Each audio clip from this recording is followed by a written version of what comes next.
U nderua me 1 minutë heshtje në 90 vjetorin e lindjes së veprimtarit Adem Demaçi, në Institutin Albanologjik të Prishtinës u përurua libri Rrugëtimi me Adem Demaçin i autorit Selatin Novosella.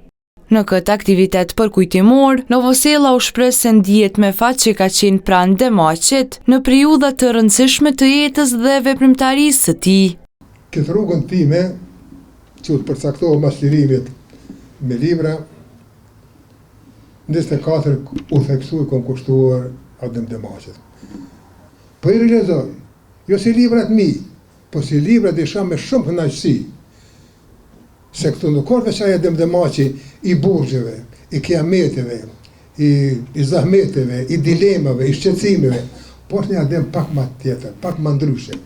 Por Novosella i kishte edhe disa shqetësime për degradimin e shtëpisë së Demaçit. Ministria e Kulturës para shumë vitesh e ka shpallur monument të trashëgimisë kulturore. Ajo shtëpi, shumë e dim, unë e kom afër, përënohet.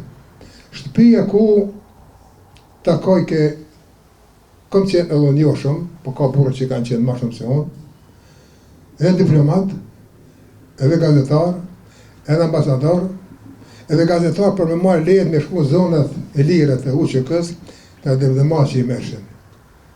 Dhe sot ajo shtëpi porzohet. Akademik Arsim Bajrami vlerësoi se 3 vëllimet e promovuara përbëjnë histori, analizë politike dhe akt të kujtesës kombëtare, duke cilësuar figurën e Demaçit si simbol të rezistencës politike dhe morale të kombit. Këto 3 vëllime së bashku përbëjnë një biografi morale të një kombi, nderojmë figurën e Adem Demaçit dhe nderojmë përkushtimin intelektual të Sabri Novosellës.